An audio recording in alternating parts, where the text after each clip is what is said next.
We welcome you to the Home Depot SEC on CBS.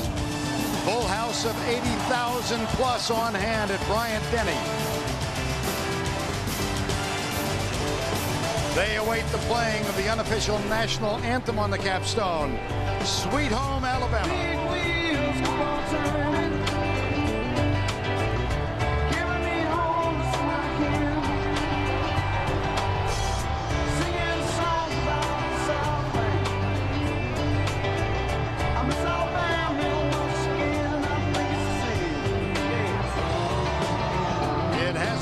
Quite this good here in about 10 years. The once beaten LSU Tigers come into town to take on the undefeated Crimson Tide of Alabama. Good afternoon, everybody. Vern Lundquist along with Todd Blackledge and Tracy Wolfson. In the long and rich history between these two teams, and they first played in 1895, they have never, ever met when both were ranked in the top 5. They do so against a compelling background today. The LSU Tigers, nomads for the first month of the season, have won 6 in a row under first-year head coach Les Miles. They do so representing not only themselves, but the citizens of their state who continue to deal daily with the lingering effects of the worst natural disaster in the history of our country. A different set of circumstances for this Alabama Crimson Tide. 23 seniors. The team was placed on probation almost from the moment they stepped on campus. They have gone through 4 coaches in 5 years, the latest of whom, Mike Shula, has led them through the shadows of sanctions into the sunlight of an undefeated season. Todd, it is some scene. It really is. And, you know, there's so many ways to look at this game, but I've narrowed it down to 2 primary questions for Alabama. Can their offensive line block the defensive front of LSU? And it starts with their new center, Taylor Britt, against the 2 best players on the LSU defense, their 2 inside tackles. For LSU, it's about the quarterback, Jamarcus Russell. Can he be a decision maker and a game manager in a game this big against a defense this good in an environment this loud and hostile? Alabama takes the field first. Mike Shula.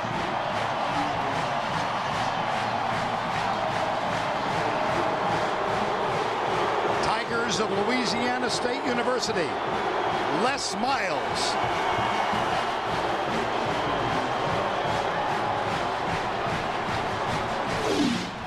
Back with the kickoff after this. Louisiana State won the toss. They have deferred the option to the second half. They will kick off.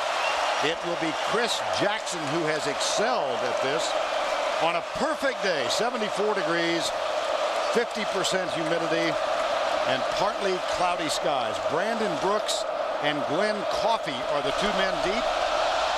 Jackson, this one goes on one hop into the hands of 5'5" Brandon Brooks. Out to the 25-yard line, from which point the Crimson Tide will put it in play. Brodie Croyle, 5th-year senior, healthy this year. Missed all but 3 games a year ago. Had a star-crossed senior career and had a really, for him, a poor game a week ago. Well, yeah, it was a season low, 116 yards. He did complete 14 of 22, but he got knocked around a lot and no big plays, and he threw 2 interceptions.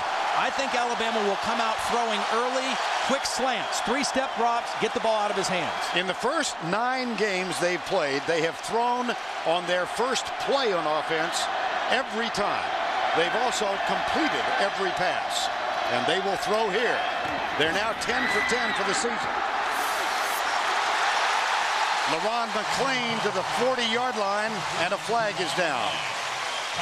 Let's check in with Tracy Wolfson.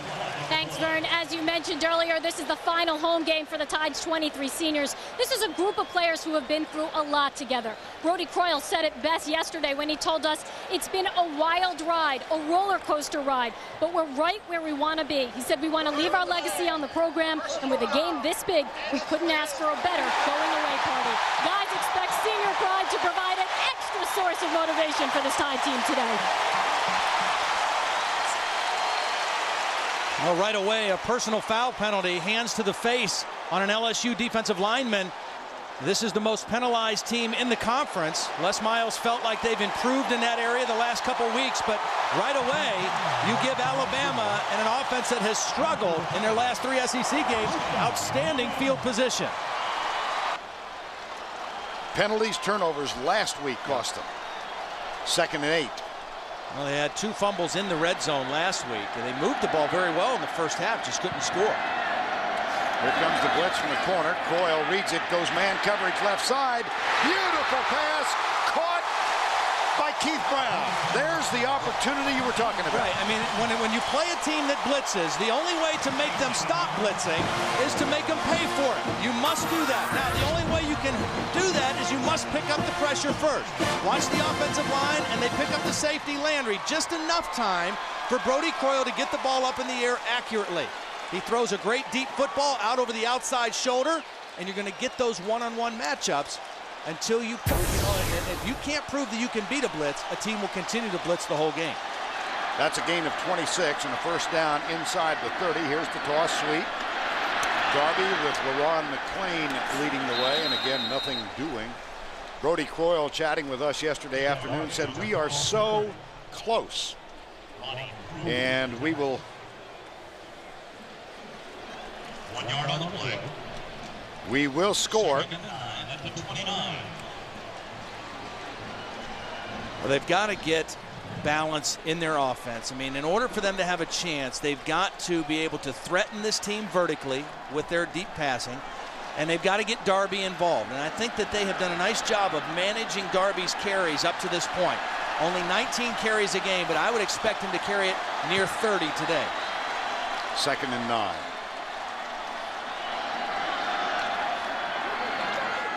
Here's Croyle under pressure, throws it away, incomplete. Kyle Williams. Well, Kyle Williams is going to be a nightmare for Taylor Britt today. I mean, he's lined up right over the nose. Here he is, and he's just caught in a cocked position right off the right ear of Taylor Britt, and he just goes right past him. You see how quick and how strong he is, and Brodie Croyle has no chance. I mean, and this is smart by Bo Pelini. Take one of those tackles and put him directly over the center, so the center has to block him without being able to get help from the guard. And again, advantage LSU. Here's Bo Pelini, 37 years old, defensive coordinator last year at Oklahoma, year prior to that at Nebraska. 3rd and 9. And Jamie Christensen is not a long-range field goal kicker if they are not successful on this 3rd down. Here's Croyle in trouble. Finds Ezekiel Knight, and he suffered the dropsies. And that was the other tackle. That was Claude Roten who forced Brodie Croyle to get rid of that one before he wanted to. Kyle Williams on 2nd down. Claude Roten on 3rd down. Beat his man, B.J. Stabler, the guard. And number 98 is going to get in there quickly and force Brodie Croyle to step up and then throw the ball sooner than he wanted to. Here's Jamie Christensen, the star of the wins over Tennessee and Ole Miss. But as you see, the longest this season is 43. This is from 46. He's missed 2 of his last 3 field goal attempts. That's got plenty of distance. Missed it.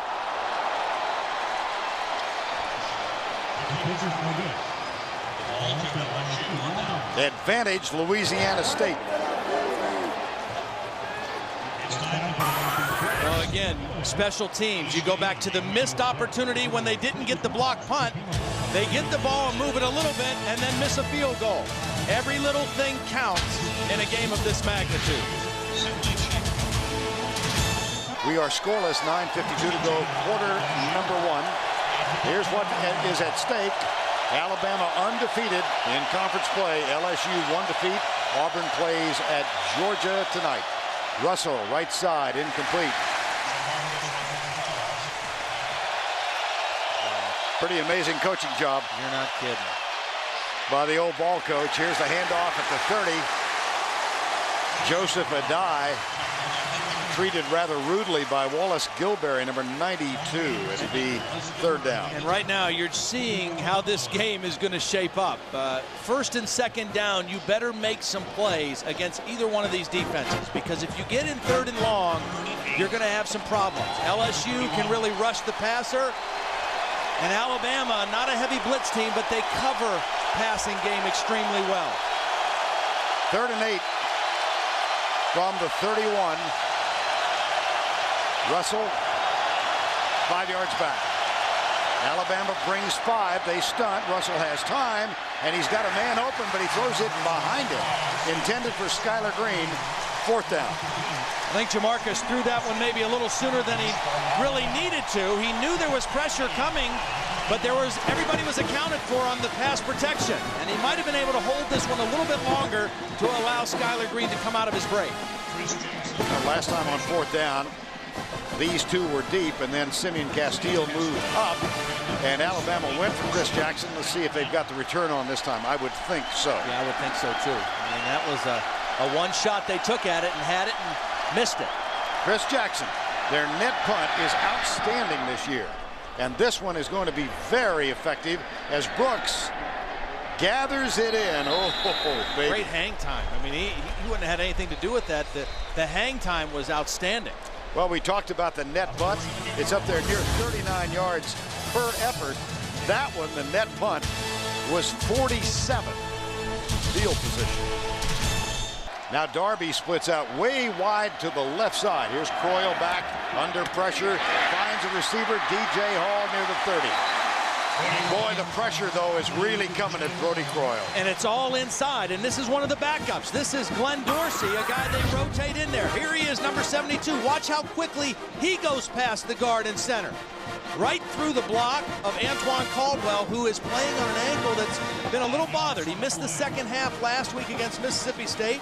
He practiced late in this week, but they have got to do a better job inside because Brodie needs a little bit more time than that. He got that one in there, but you're not going to be very consistent throwing with that kind of pressure. Glenn Dorsey stays on the field. Ken Darby is the only setback now. They'll try and run him around the left side. He can't quite turn the corner, but he does pick up the 1st down as Glenn Dorsey makes the tackle. Well, I think we'll concentrate, Todd, throughout the afternoon on what's going on interior-wise with Taylor Britt replacing J.B. Klausner. He is a senior, but it's his first start ever. It's his first start, and he has embraced the challenge. I mean, he did what he had to do this week in terms of watching extra film and working hard in practice, and he's okay from that standpoint. But it's still his first game that he's ever started, and he's going against a defense that up front is as good as there is in college football. So not only does he have to read and recognize, but he has to block some guys that are really good football players. His brother Justin is a defensive back lineman on this team. Here is Darby. Oh, he gets a good block from DJ Hall. And he breaks the tackle. And he breaks another. And he's inside the 45-yard line. One of the ways you try to slow down a good pass rushing team is you run a draw at them. You let those guys get up the field. Watch them slip the draw in here to Darby. Let those guys rush upfield, think they're going to the quarterback. You get the draw in there. Both wide receivers get a good block. Tim Castile, the fullback, with an excellent block. And then Ken Darby, who has the ability to make people miss out in space, does what he does best. Add on extra yardage after he gets the ball in his hand. Tim Castile in motion. Here's the handoff to Glenn Coffey, the freshman. He's got Antoine Caldwell in front, and Caldwell gets a sensational block. That's a gain of 14. One thing that LSU likes to do is they like to try to get their safeties up and blitz safeties on rundowns inside. Nice call by Mike Shula and Dave Rader. Get the ball outside. Get Caldwell out leading on the pull play. And Glenn Coffey, with his fresh legs, comes in and gets the ball to the edge of the defense. Caldwell's ankle looked pretty good on that play. 13 quarters without a touchdown for this Alabama team. That is an SEC play. Now a little confusion.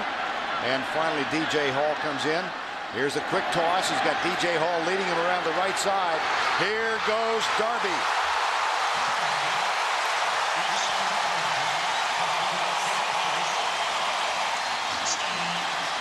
And a nice job, Alabama saying, hey, look, we know it's going to be tough going in there with a new center against these two tackles. Let's see if we can probe this defense outside. Let's pull some linemen. Let's get our wide receivers blocking. We've got good blocking fullbacks. And Kenneth Darby knows how to set up blocks and get the ball through the defense. Every good running play Alabama has had now, other than that one draw, has been an outside run. Over 1,000 for the year. It was in this game last year that he suffered a sports hernia and did not play much in the final 2 games of the year. Here's Croyle back on first down. Deep for Travis McCall, the tight end. And Cameron Vaughn was defending. Well, when did they last score in the SEC? October 16th. It was Kenneth Darby, 48-yard touchdown run. That came with 12:07 remaining in the third. And it was Alabama's only offensive touchdown against an SEC opponent in the last 13 quarters plus. And they're 9th in the SEC in red zone offense. Last week they fumbled once, they threw an interception once when they were in the red zone. Now the change by Brodie Croyle. 4 down for LSU, 2 on the shot clock, the play clock. And there's Darby down to the 11. It'll be 3rd down and 3 or 4 depending on the spot. 3rd down, 3 or 4 for this Alabama team is manageable because they don't necessarily have to get in a 4 wide receiver package. They can stay with a fullback. They can stay with tight ends. And the run is just as much of a threat as a pass when you're 3rd down and less than 6. And that's what they have right now. So far in the game, they have not converted a 3rd down. 0 for 3.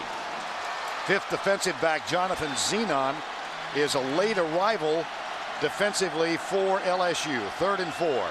Here's Croyle, stunts. Croyle goes in the corner, mix up. You know what? Now Brodie's got to set his feet. Now Kyle Williams has got Brodie a little bit nervous right now, and deservedly so, because he is so quick off the ball, and Taylor Britt cannot handle him.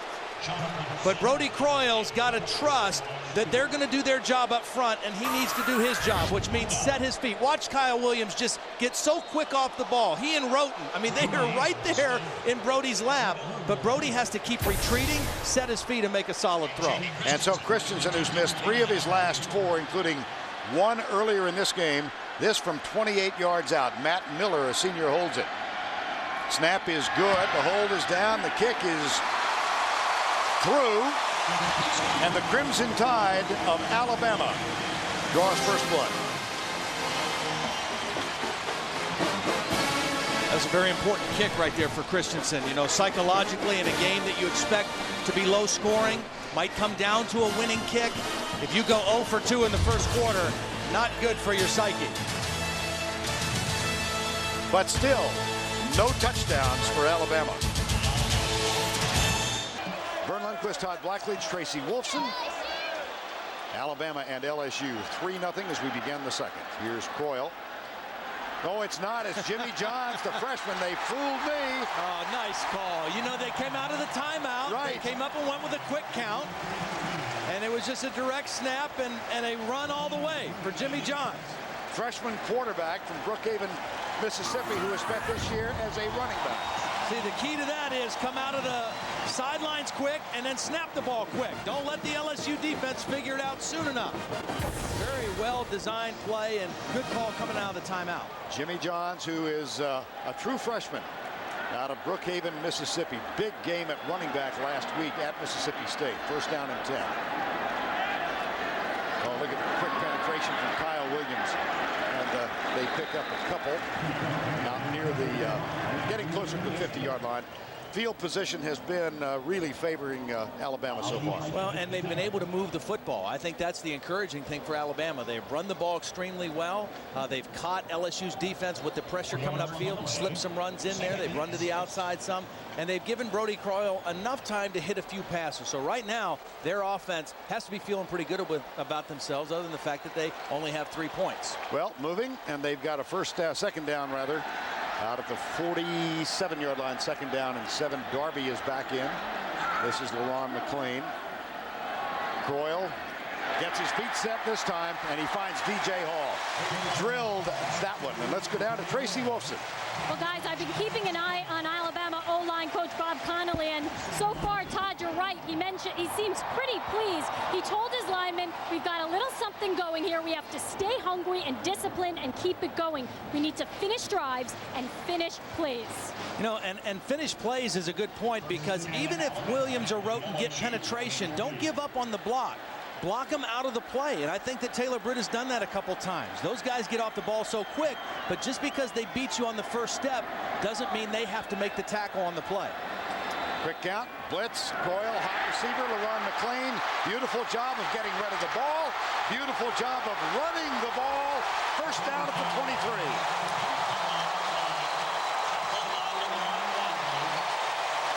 Well, LaRon McClain doesn't run the ball very much, only 7 carries on the season, but he's a good receiver, coming out as a fullback, and he is a hot receiver. Normally your fullback is going to block unless you know he's a hot receiver. Nobody picked him up on the LSU defense. And then he just shows you his strength at 255 pounds, making people miss and then breaking arm tackles and adding extra yardage on. That's a 20-yard gain, 16th catch on the season for the young man from Northport, which is a town adjacent to Tuscaloosa. And we've got motion from Nick Walker, I believe, the tight end. Recall that they lost J.B. Klausner last week at Mississippi State. Early in the game, he suffered a broken leg and out for the season. The injury occurred in the first quarter on the pass play. And it was eerily reminiscent as he left and saluted his team. Wesley Brett, Taylor Brett's older brother, who's now in the practice squad at New England, had suffered a broken leg here 2 years ago and saluted the team in the game at Tennessee. That was against Nick Walker, cost him 5. Here's Croyle, takes a shot deep for his tight end. He's there. Flag. Interference. LaRon Landry. He made a great play with his right hand, but he committed a foul with his left hand. And the ball hung in the air a little bit for Walker, and Landry did what a safety needs to do, come over and make the play. In his right hand, he hit the ball, but his left hand, he grabbed the jersey. Another big penalty against the Tigers. That is the 4th already. And right now, Alabama has got to be thinking, you know what? All of our offensive problems are behind us. We're moving the ball. We're throwing it. We're catching it. We're running it. But we must score touchdowns. Forget those statistics. We are not going to beat LSU today 6-3. We're not going to beat them with field goals only. We must score touchdowns when we get the chance. And right now is a great chance. Well, the dry spell now encompasses 14 quarters. First down and 10. After the penalty, here's Croyle back. Draw play. Left side, Darby. Inside the 10, struggles down to the 8-yard line. Brandon Washington, number 97. There's J.B. Klausner, senior from San Antonio. Brodie Croyle's best friend. Brodie Croyle stayed with him and rode home in the ambulance all the way from Starkville to Tuscaloosa last week. I guess there is, Todd, an outside chance if they get a January the 2nd bowl game, he might be back. It'd be tough, but I'm sure he's going to try to use that as incentive in his rehab when he can start doing some things. Brodie Croyle said that his best friend was so medicated that it was really a fun trip. Draw play. Darby. Good pursuit defensively by LSU. It'll be 3rd down. Well, see, now LSU has the advantage on this 3rd down play. 2nd down, you've got that LSU defense and not knowing for sure if you're going to run or throw. But now 3rd down at this point of the field, you pretty much have to throw if you want to go for the touchdown.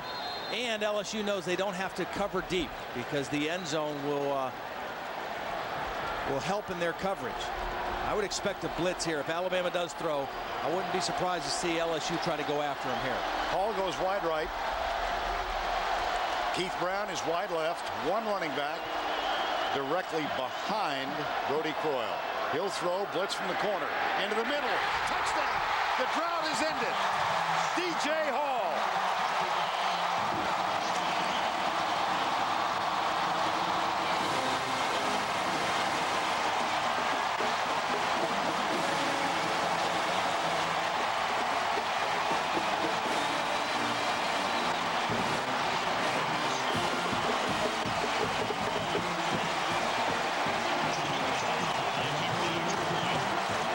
For the extra point.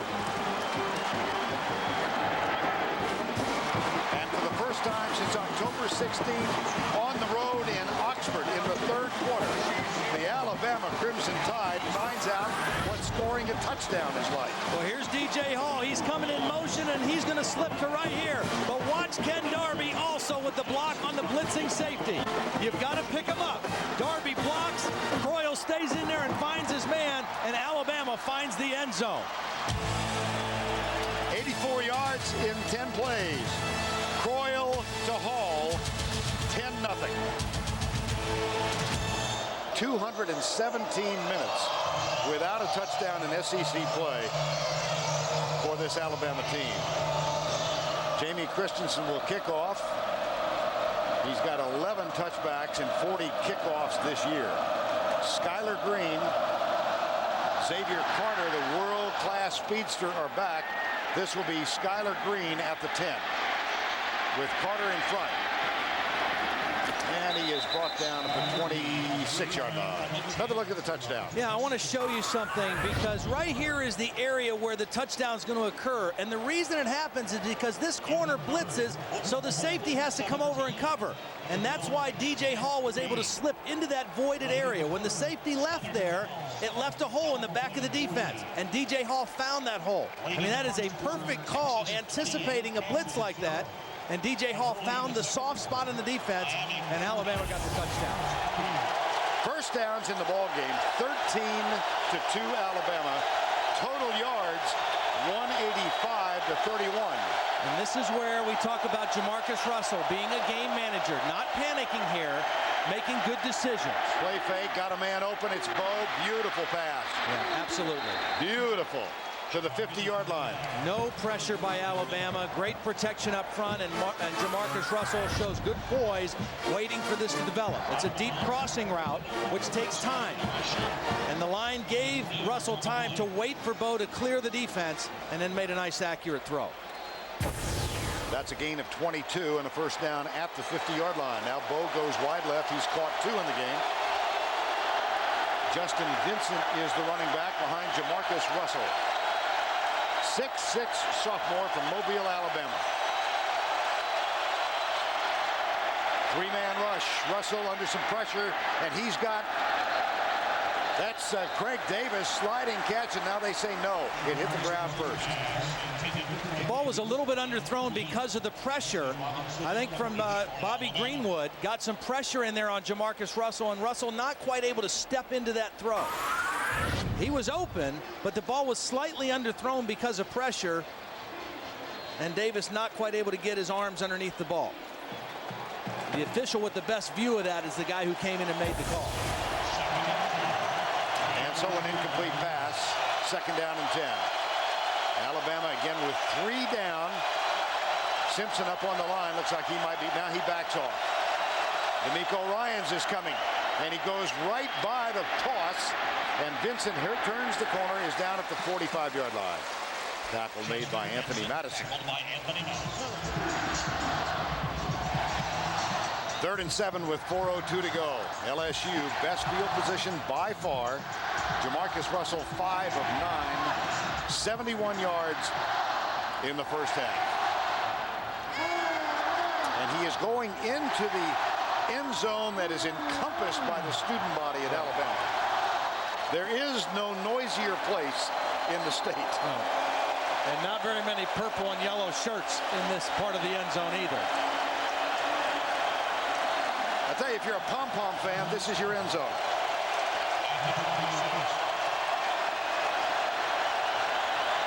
One for 5 on 3rd down.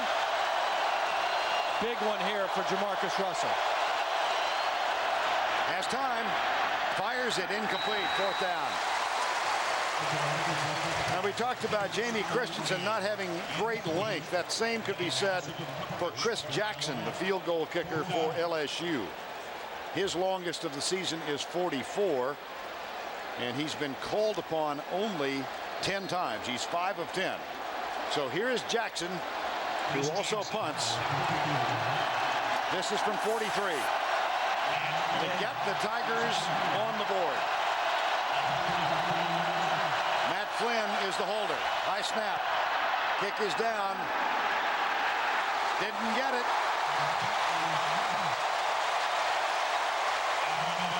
They have 2 field goal kickers. Colt Davis David is the guy that kicks the extra points and the short field goals. Chris Jackson is the guy they call on for the longer field goals. He has plenty of leg and distance on this, but he pulls it left. I'd say that's way left. I couldn't even see the goalpost. That's left of left. That's big left. At the 27. Jamarcus Russell, who led his team down, hoping to get some points out of this. And we welcome you back to Bryant-Denny, Alabama, trying to go 10-0 for the 28th time in the school's history. Most of any team in the NCAA has a 10-0 lead, but they will give up the football to open the third quarter. Jamie Christensen will kick off. The deep man, Skylar Green, number 5, and he is flanked by Xavier Carter, who had the 5th fastest time in the world last year in the 200-meter dash. This is a great kick by Christensen all the way through the end zone, and so LSU will get it with Jamarcus Russell at quarterback. They haven't had Joseph Adai. He was injured the last 2 weeks, and I think he's kind of a question mark as they come out on the field. I think Justin Vincent's probably going to be the guy to go, but Jamarcus Russell, it's really on him. I mean, he's got to make some plays throwing the football, and LSU can't allow Alabama to run 19 more plays than they do in this second half, or they'll have no chance to win. They're only down 10, but I think their offensive line has to do a better job opening up some holes in the running game, and they must convert some third downs. Only 1 of 6 in the first half. They open at the 20. Russell with Vincent behind him. Play fake. Russell, a lot of time, but nobody open. So he comes across the middle for Buster Davis. It's out to the 37. First down. And let's check in with Tracy Wolfson. Well, as you mentioned, Adai came into the game with a bruised left ankle already. Trainers told me that he re-injured it in the first half, and he'll probably play sparingly, maybe just third down situations. Back to you. Okay, Tracy, thank you. The reason he might be in there on third downs is he's an excellent blocker in pass protection, and he knows the blitz pickups, and he does that part of the game probably better than any of their backs. But again, we saw Jamarcus Russell make something happen off the scramble. It's not there at first, but he makes something happen on his own. Rudy Neiswanger over the ball. Here comes the blitz. Russell gets rid of it out on the flat. It's caught by Vincent. He avoids a tackle and scoots down the sidelines to the 37-yard line. Nice job by Justin Vincent, beating Freddie Roach to the corner. Again, you don't see this Alabama defense get out of position too much. It's a quick flare out to the back, and Freddie Roach thinks he's going to hem him in at the corner, but overruns the play. Nice job by Justin Vincent, slowing down and then cutting back to the inside. And 2 back-to-back excellent plays for LSU coming out of the locker room. 17 on the first, 25 on that one. Now Kevin Stelz, the fullback, is the blocking back in the eye on first down and 10. Play fake again. Russell looks deep in the corner, man coverage, and there's an adjustment on the ball. A flag is thrown on Anthony Madison. Yep. Or is it Pepper? It's Madison. It's on Madison. Going for Craig Davis. The ball was a little underthrown, and normally when a quarterback underthrows it, the receiver sees it and he's going to come back for the football, and the defender's not sure what to do. Right there, Madison's okay, but as Davis tries to go back to the ball, wow. I don't know. Boy, I don't know either. After seeing it that way, I'm not sure there was any kind of an interference, but there was contact. But the ball was underthrown, and Davis is just trying to come back to the ball. If there was any contact, it was by Davis with his right hand on the back of Madison's jersey. Boy, that's a tough penalty going against Joe Kynes in the Alabama defense. You hear the reaction of the crowd as it's played on the Jumbotron. 3 plays, 3 passes for LSU to start this second half. Only 1 yard rushing in the first half for the Tigers, but I don't think they can abandon that. Vincent is the deep back. Stelz for the little stutter step, and Vincent follows the block up the middle, cuts inside the 20. And let's take a look at the halftime numbers presented by Charles Schwab. Overwhelming edge statistically for the Crimson Tide. Well, you see that 1 yard rushing for LSU. Now, they lost 25 yards on a pair of sacks in the first half, but I think LSU, very smart to come out throwing early, but they're going to have to get back to running the football as well. Have some balance in their offense. First time in the red zone today for LSU, and we already told you, Alabama, the last red zone touchdown they gave up back in September when they played South Carolina. Handoff, Vincent, right side, close for the first down at the 12-yard line. Looks like he's going to be just short. Charlie Pepra, fifth-year senior from Plano, Texas, with the tackle. Tracy told us that Stacy Searles broke the grease board on the sideline. I wonder if he broke anything else in the locker room, because whatever was said in the LSU locker room seems to have taken hold. Pretty impressive drive going here right now. There's Stacy, offensive line coach. 3rd and 1.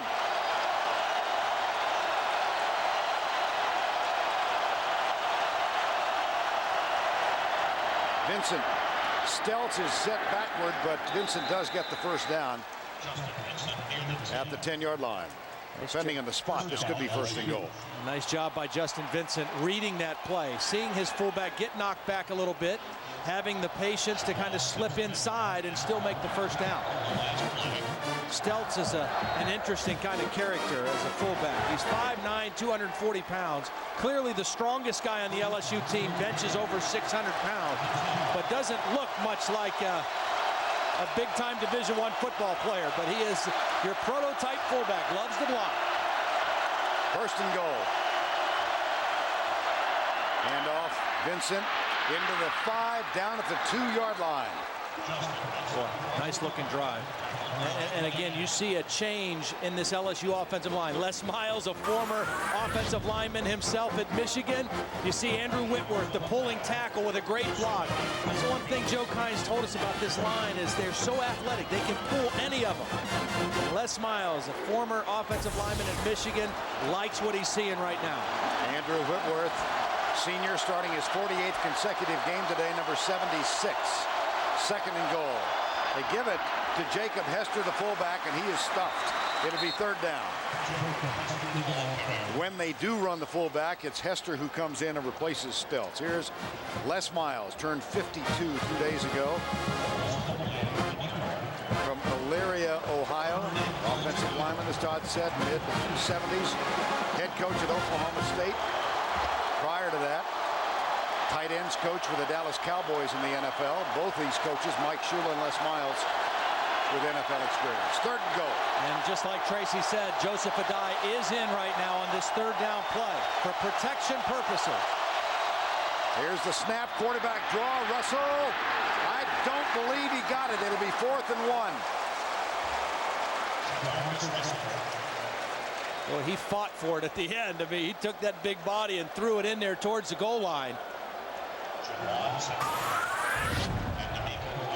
Called quarterback draw. Adai's the lead blocker. And right there short of the 1, D'Amico Ryan's there with the hit. LSU this year is perfect on 4th down conversions. They are 5 of 5. They will go for it here. Kyle Williams is in there as an extra blocker for LSU. He's on the wing, over on the left wing. He's in motion. Handoff, Vincent, touchdown LSU. Big time play. Big time drive for the Tigers coming out of the locker room. How about that? Not only do you put a defensive tackle in to use on the goal line, but you use him to put in motion too. Shows you what kind of an athlete Kyle Williams is.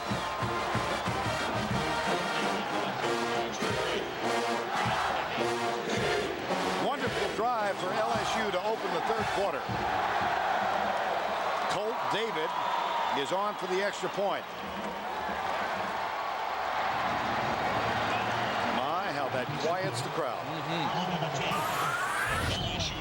Here's Kyle Williams. He's going to lead the play. Stelz is coming in there, the big fullback. They pull Nate Livings around. And Justin Vincent able to get the ball across the goal line. Watch Freddie Roach, number 8. Under the bridge and into the end zone. He did a Luganis. Anthony Madison called for pass interference, a play that he would find disputable. And the touchdown will be a touchback. Brandon Brooks, one of the 5th-year seniors on this team, Well, here is what is at stake in the West. Alabama 6-0. LSU 4-1. Auburn 5-1. Of course, Auburn plays tonight at Georgia. And then next week, they will be at home to Alabama. If Alabama wins today, they control their own destiny. Same can be said for LSU. Auburn must win its final 2 games. And here is the irony of ironies preceding the Iron Bowl. Auburn has to pull for Alabama to win this game today for them to have a chance to get to Atlanta. First down and 10. Oh, bobbled snap. Who got it? New center, Taylor Britt, Brodie Croyle. Well, they didn't have any bobbles in the first half, but it was the pressure and the fast step off the line that forced the bad snap. Watch how quickly Claude Rote, number 98, jumps to the center. And Taylor Britt, he's so concerned with trying to get to his block, he doesn't make a good snap. First and foremost, the center must make a good snap. And that was very, very close to being disastrous for Alabama. Brodie Croyle, there's J.B. Klausner, who is Brodie Croyle's best friend. And Brodie told us for 5 years, the only guy he ever took snaps from was J.B. Klausner, other than maybe 25 snaps before the second half of last week. Now, he's had a whole week with Taylor Britt, but a lot of times that guy's up there thinking who he has to block, and he forgets about his first order of business. Kenneth Darby is the running back. This is LaRon McClain, the fullback. Hand off on the draw. It's Darby. He gets 1 back. It'll be 3rd down 11 as Kyle Williams, number 95, makes the stop. I know that the defensive tackles at Tennessee are outstanding players, Mahalona and Harrell.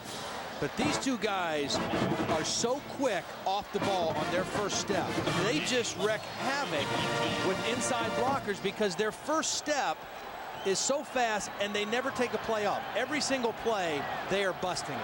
And boy, I'll tell you, it's an all-day job with those 2 guys. 3rd and 11 out of the spread, a 3-point game. LSU showing blitz, they're coming. Low snap, Croyle has it, he's nailed. LaRon Landry, who has a word or 2, a little excessive celebration, and Croyle is very slow getting up. Well, we've seen LaRon Landry twice get in there on the safety blitz. He is going to come full speed right from there. Nobody picks him up. And Alabama had 2 backs in the backfield and still didn't pick up the safety blitz. I'm a little unsure why they didn't get that picked up. Croyle took a heck of a shot in the lower ribs. And Jeremy Schatz is on the punt.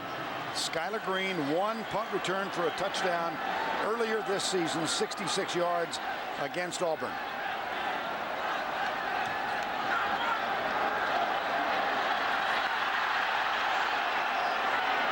Shots short.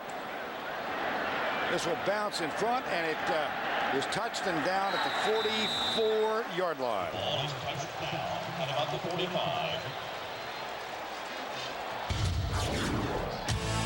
LaRon Landry unimpeded. Brodie Croyle down. Time call. 48. 7-13, 3rd quarter, 10-7. Let's go back to the play in which LaRon Landry blitzed. Well, Alabama had Matt Miller in here as a 2nd back.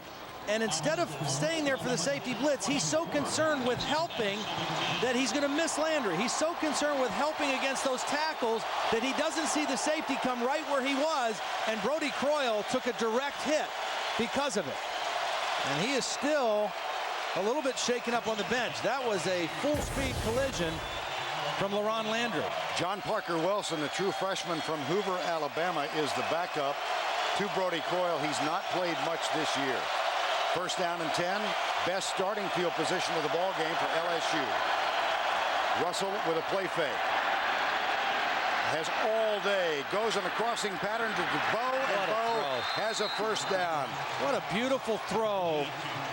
The touch. I mean, we know Jamarcus Russell has the strong arm and can shoot it in there, but what great touch to throw across the field high enough so that Ramsey Robinson can't get a hand on the football. Great protection again, deep crossing route, but look at the touch. Up, enough air under it, out to the outside, impossible to cover for Robinson. That's a gain of 28 yards, and Jamarcus Russell, nice play. First down and 10. LSU with an opportunity to lead for the first time. Vincent, nice little dance step to the right. And as he is down, we take time to go back to New York once again. Let's visit with Tim Brando in our New York studio. Vern, after falling behind 10-0 to Wisconsin, Drew Tate is going to go to work and find Ryan Majerus here. 17-10 Hawkeyes as they try to dampen Barry Alvarez's swan song at Camp Randall. Vern? Okay, thank Tim. Penn State, Ohio State, 6-1 records. Wisconsin, Michigan, one game back in the Big Ten. It's second down and 11. I formation. Again, Vincent is the running back. Four-man rush. Russell across the middle, wide open. He's tight end. Zinger, and it's over his head. You know, that was a similar kind of play that we saw Alabama score on, because that was a corner blitz by Alabama, which left a voided area in the back of the end zone. And instead of a wide receiver, it was the tight end Zinger trying to get into that spot. Zinger caught his first touchdown pass. He's the tight end right here. He's the guy that's going to slip to the back of the end zone into a voided area. It was a zone blitz by Alabama, but nobody picked up the tight end till late. LSU now looks at 3rd and 11 from the 17-yard line. And 0 for 5 on third downs of this distance. Russell, little inside pattern's got a man open, and he's going to be short of the first down. How about D'Amico Ryans with the tackle? If he doesn't make a chest-high physical tackle, the big receiver Dwayne Bowe gets that forward for a first down. Because this was a great call by Jimbo Fisher at the right time. And watch 35, D'Amico Ryans fall back in and make a chest-high tackle on a big receiver and not let him go forward. If he tackles him low, Dwayne Bowe is able to get forward for the first down. There's a flag, personal foul against LSU.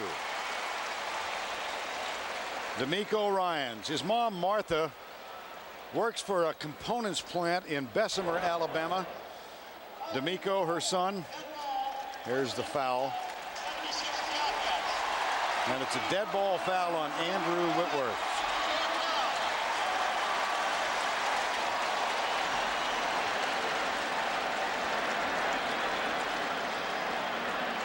D'Amico Ryans, he's an academic All-American. Joe Kynes was telling us yesterday his daughter Sally Langston is a first-grade teacher at Skyline Elementary here in town, and she had a reading program. She asked D'Amico Ryans to come in. Joe Kynes said he's the kind of young man who can give a reading to a first-grade class and have them cheer, then play in front of 90,000 and not make a mistake. Fourth down, they'll go for the field goal. Boy, what a difference in the field goal attempt because of the penalty. Jackson, plenty of distance. We are tied at 10. The first person who should congratulate Chris Jackson is Andrew Whitworth. Wow. Big time kick.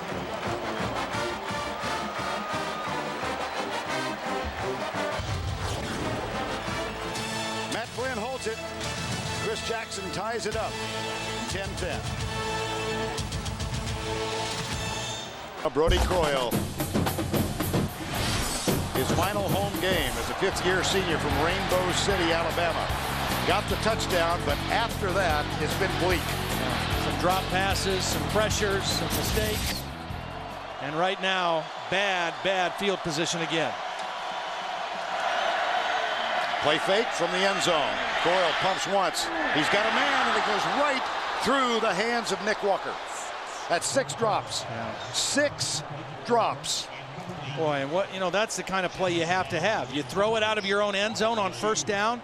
Now, remember, again, this is a big-time, high-tension game. And right there, Nick Walker is a freshman. He's a redshirt freshman. The other 2 tight ends are true freshmen. The 4 wide receivers you're playing are sophomores. Not making an excuse, but those are young kids playing on a very big stage tonight. Saw the graphic, 0 yards, Alabama in this half. Second down and 10. It's Darby and McClain in the backfield in the eye behind Brodie Croyle. Croyle quickly. This one held on. Keith Brown has it, but he can't get much. He just manages to get out near the 10. 4.5 to go. A battle of the number 4 ranked team in the country and the number 5. We are tied at 10. Alabama had a 10-0 lead at the half. LSU very effective in the opening drive of the third quarter to make it a 10-7 game. Chris Jackson tied it up. It has been a really difficult struggle defensively. And the winner of this one will control its own destiny. 3rd and 4 now for Alabama. They are 2 of 3 from this kind of distance on 3rd down. A must-make situation here for Alabama. Here's Croyle back. Darts out of trouble. Has to throw it on the run. And it is tipped and incomplete. It'll be 4th down. It was intended for Keith Brown.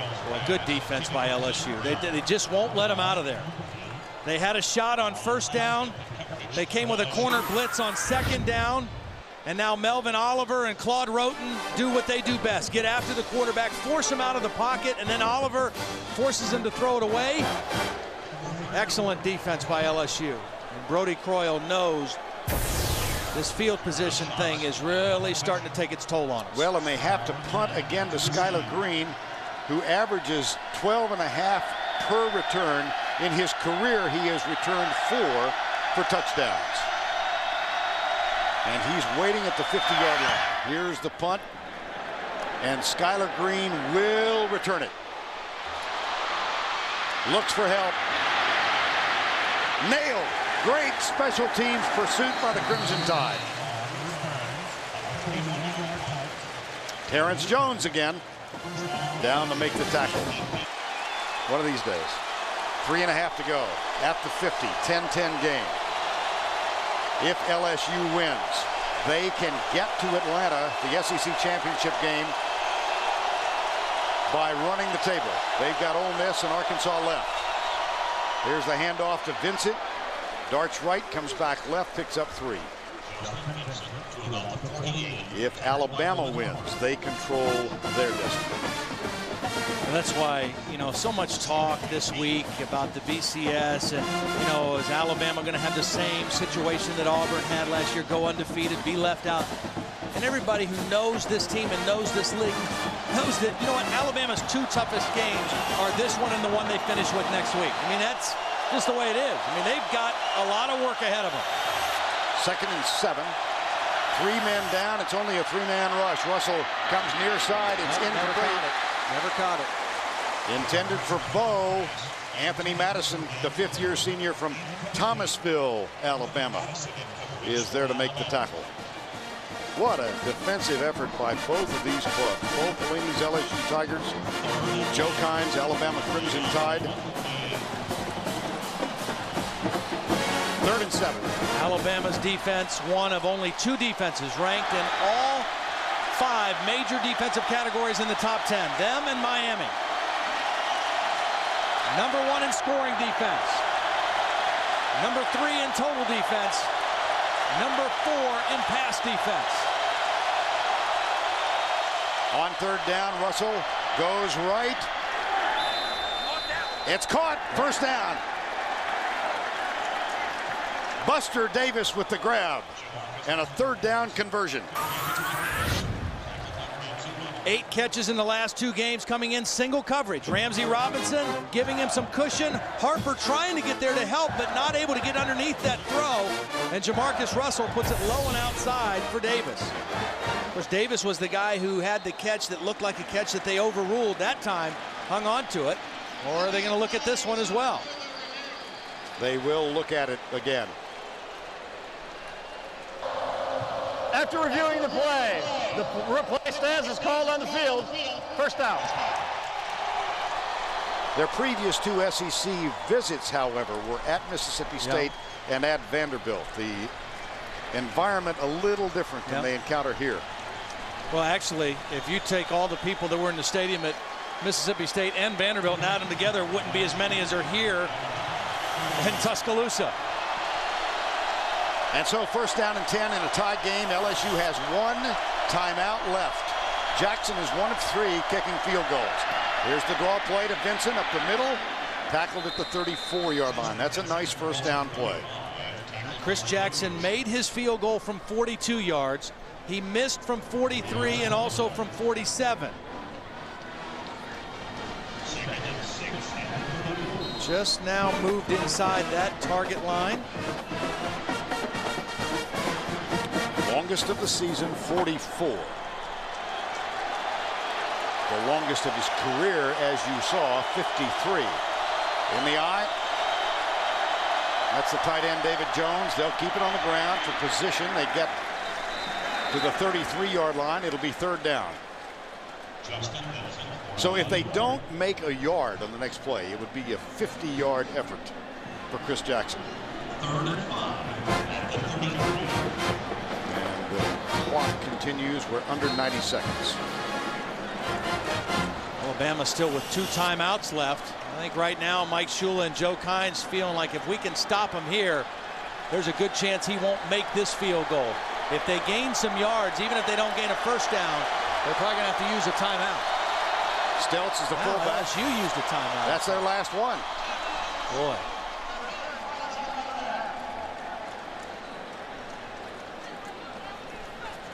And so the clock is stopped with 70 seconds to go, and LSU looking at a 3rd and 4. What do you like here?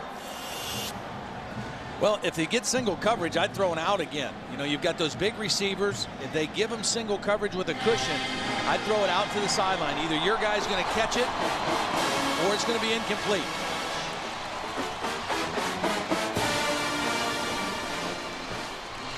Chris Jackson, he's been superb as a punter, less effective as a field goal kicker. Now, the one he missed, the first one was way left. He eked one in there, and then he just narrowly missed one by pulling it a little bit left. 1 for 3. And so, third down. Joseph Adai is back on the field. He's had limited action in this half. There's single coverage outside if you want to throw it. Here comes the blitz from the corner. Russell dodges the man, throws it deep. He's got a man open and overthrows him. Oh, boy, it was Jacob Hester. Boy, Terrence Jones was the guy that was in there and could have gotten a sack. And Jamarcus Russell, who we've already said is maybe not the most nimble guy, but he certainly is athletic enough to move in the pocket and avoid pressure. And this is where he's made some of his biggest throws today, outside the pocket, just a little too far for Hester. And it will be from 50 to break the tie. Chris Jackson, 1 of 3 today. Officially, we'll call it 49 yards. Gant Petty will snap it. Matt Flynn, the backup quarterback, is the holder. For the lead, Jackson has it on the way. Wide right.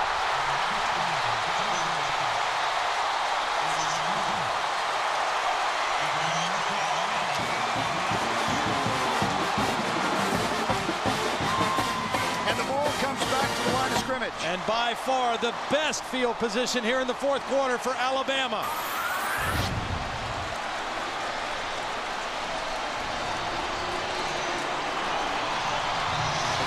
Tried to compensate. And the good thing, 3 of them left. The good thing for Alabama, because the 3rd down play was an incomplete pass, it stopped the clock. So they still have 2 timeouts with 54 seconds left to try to get into Jamie Christensen's range. Jamie Christensen is not a long-range kicker either. His longest is 43. Here's Croyle from the spread and the blitz across the middle. It's caught on the deflection. Can you say Franco Harris and Terry Bradshaw? It bounced off the head of Keith Brown, I think, right into the arms of Kenneth Darby. Not quite the immaculate reception. The clock running with 38 seconds to go. And you remember when we were here for the Tennessee game, that game-winning field goal was set up by one big throw. Blitz again. Croyle on the out. Diving catch. Catch is made, but the clock's still running. They call timeout. Yep, have to. Pass complete to DJ Hall. If Alabama wins, they control their own destiny. Same can be said for LSU. 3rd and 2. Well, if you're LSU now, Bo Pelini, what do you do defensively? I mean, they're still on their side of the 50-yard line. Do you try to pressure and create a turnover or a sack and a fumble? Or do you lay back and play zone and just not get yourself in a position where they can hit a big throw down the field and then just try to win in overtime? Brodie Croyle, recruited by Mike DuBose, who was fired before Brodie Croyle played a game for him. He played 2 years for Dennis Franchione. Franchione abandoned this team and took a job at Texas A&M. Mike Price never got to coach here. Mike Shula has led them through the shadows and into this undefeated record, and now Brodie Croyle trying to get his team in field goal range. They'll keep it on the ground. Here comes Darby. He's got the first, but he stays in bounds. Now the clock will stop while they move the chain. Clock stops while they move the chain. You can spike it right away to stop the clock and save that last timeout. Looks like they may be calling a play, though. And the clock still has not been marked. Now it is. Here's Croyle back. Little outlet back, and Darby gets out of bounds at the 49-yard line with 9 seconds to go. Chris Jackson. Jamie Christensen. It's 2nd and 7. 9 seconds, not a whole lot of time for Brodie Croyle here. You can't hold on to the ball very long. If you throw it into the middle and he's still running, this clock's probably going to run out. And we're headed to overtime. If you throw it to the sideline quick enough, I don't know if you're getting into field goal range or not. Then you might just have to take one throw to the end zone. Safety's up for LSU. Nobody deep back here. And so Croyle takes a shot for DJ Hall. He's down there and it's overthrown. It was pretty decent coverage by Ronnie Prude. And now we have 2 seconds left. Well, LSU, you see no safeties. That's one-on-one coverage right there. Ronnie Prude, their best cover corner against DJ Hall. Single coverage all the way, and Prude running stride for stride with Hall. That was a good no call, just Brodie Croyle not able to connect. Wanted a little bit of a bump, but I think it's a good no call in that situation. And now LSU with the 3 guys deep, they're ready to go to overtime.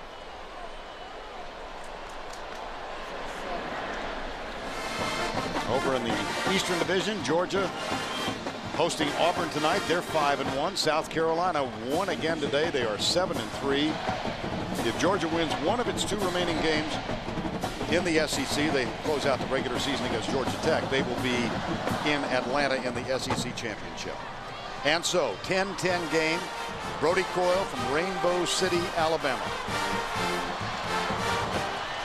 LSU has 3 men spread across the 10-yard line. The middleman is Jesse Daniels. And this is the ultimate Big Ben play. And this Alabama front 5 better make sure they block these 3 LSU guys, because you don't want Brodie Croyle to get hit here and have any kind of a turnover off of a sack. 3-man rush. Croyle, little swing pass out to Glenn Coffey. He's down the sidelines, but he's got to score. He's still running, gets to the 10, the game is over. We're going to overtime.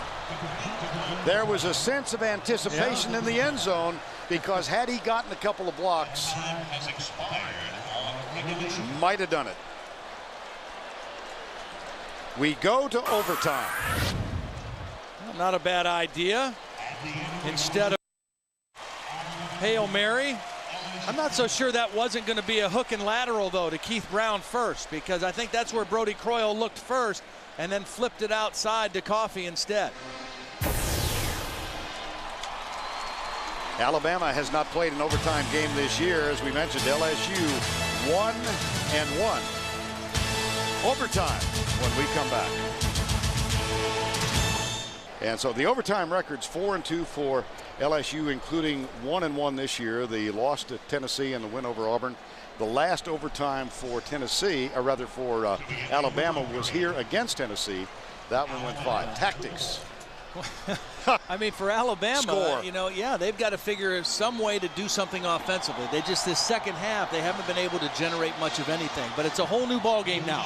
You only need to get 1 first down, get some points on the scoreboard, and then put the pressure on LSU. So I think that the biggest thing is go back to what you think might be your best weapons. I think Ken Darby has to play a big part for Alabama here in the overtime. So play will begin at the 25-yard line. Brodie Croyle brings the offense onto the field. 10-10.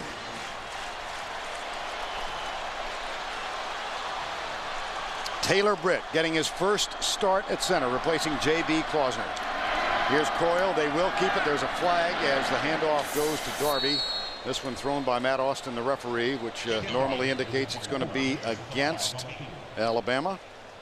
And it might be the dreaded holding call. Illegal shift on the offense. Number 88, 5-yard penalty. Still first down. That's the redshirt freshman tight end, Nick Walker. So 1st and 15. As if you needed any more penalty against you, against this LSU defense that has really played downhill here in the second half.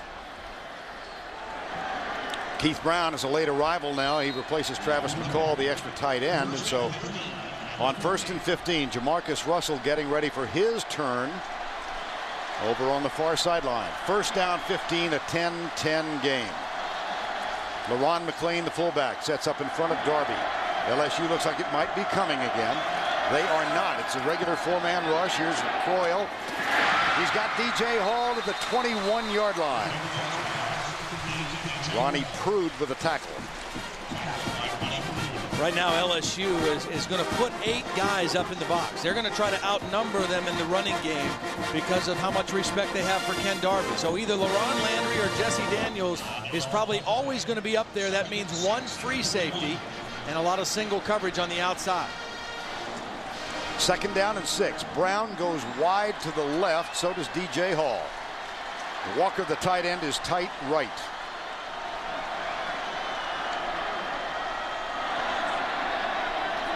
No blitz. Darby comes right. Gets no blocking help. On his own. He's down to the 17-yard line. Nice defense by Melvin Oliver and Ollie Highsmith. Now, Oliver was the first guy to get penetration and force it outside. Highsmith came and finished off the play. 3rd and 2. At the 17.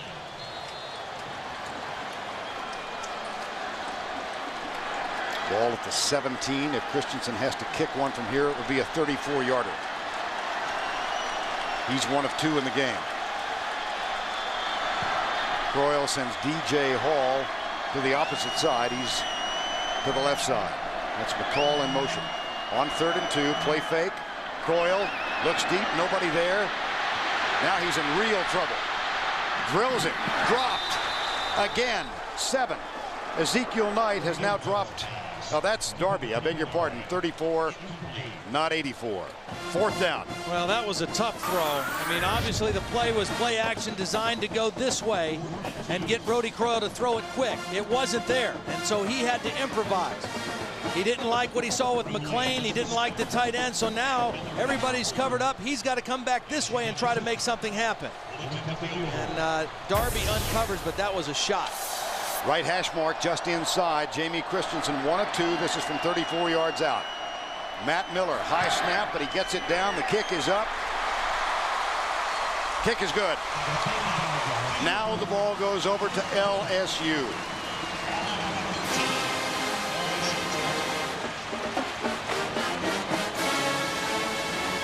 Les Miles talks with his sophomore quarterback, Jamarcus Russell. I've never played in an overtime game like this, but in a situation like this, I'd be tempted first play to try to throw it in the end zone and win it on one play here. You know, Alabama scored. You can win it with a touchdown rather than go a bunch of plays and let this crowd really get souped up. Maybe take a shot at it here on 1st down. Davis and Doucette, the wideouts, go wide to the left. Simeon Castile goes over to help defensively. Here's Russell, a little swing pass. He's got a man open. It's Vincent down the sidelines and out of bounds at the 15. Nice job by Early Doucette, wide receiver blocking out there. That was a design play to get Vincent outside, and the wide receiver came in and blocked the linebacker to spring him loose. D'Amico Ryans got blocked by the wide receiver Early Doucette, and a good 1st down play for LSU. First down at the 15-yard line after the gain of 11. 10, actually. Zinger, the tight end, is off the line to the left side. First and 10. Russell with a play fake. Looks for Bo. He's not open. Freelance is left. He's scrambling. It's one-on-one, and a nice defensive job by Charlie Pepra, number 26. That was a veteran move by Charlie Pepra, not biting on it and coming up too soon, staying in position in case Russell tried to throw it. And then as soon as he knew he was committed, he went and tackled him low around the legs. Rather than try to hit a bigger guy up high, went right for the legs. Second down and 10. Terrence Jones is out. Matt Collins comes in at linebacker. Again, Jawan Simpson injured and on the bench. Second and 10. Collins plays in the middle now. Roach has moved to outside linebacker with this group in. One wide out. Draw play, reverse. They give it off and they come to the near side. It's Xavier Carter, he of the world-class speed, and that's a fine job defensively. Yeah, it was, but how about the effort by Jamarcus Russell blocking D'Amico Ryans? They ran the reverse, and it looked like D'Amico was going to chase it down for a loss. And Jamarcus Russell turns in a pretty good block. Watch D'Amico Ryans, 35. Read the play. Now, as he's in pursuit, Jamarcus is going to peel back and get enough of a block to let the man get outside. Now, it's still good defense by Alabama, but they gained yards instead of losing yards. And so the chess match continues. It's 3rd and 6. From the 11. Vincent and Hester are in the backfield. Both capable of catching the ball. Here's Russell. Nobody open. Fires it in the end zone. Caught. Touchdown. LSU is won. Dwayne Bowe. And once again, it came off the scramble. Jamarcus Russell has made many big throws today when he has left the pocket and improvised. That time he won the game with it.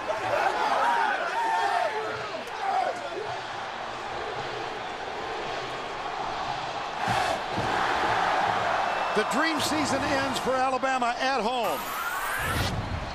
Watch, you got two backs in, so they're going to run a route, and it's just going to be a two-man route for Jamarcus Russell with max protection. They're going to keep guys in the block. He doesn't like what he sees, so he leaves the pocket. It was only a four-man rush, and he bought that extra time, and you see him flick that wrist on the move, this time for a touchdown. Great job by Bowe, also shielding the defender with his body, coming back for the football. It was Charlie Pepra who made the fine tackle on Jamarcus Russell, previously victimized on the touchdown pass.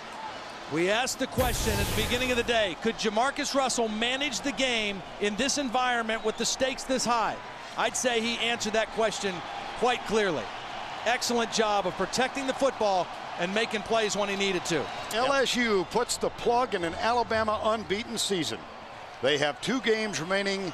They have destiny in the clutch of their hands as they head back home. Tonight on CBS, CSI New York, followed by CSI and 48 Hours Mystery. For Vern Lundquist, Todd Blackledge, see you next week.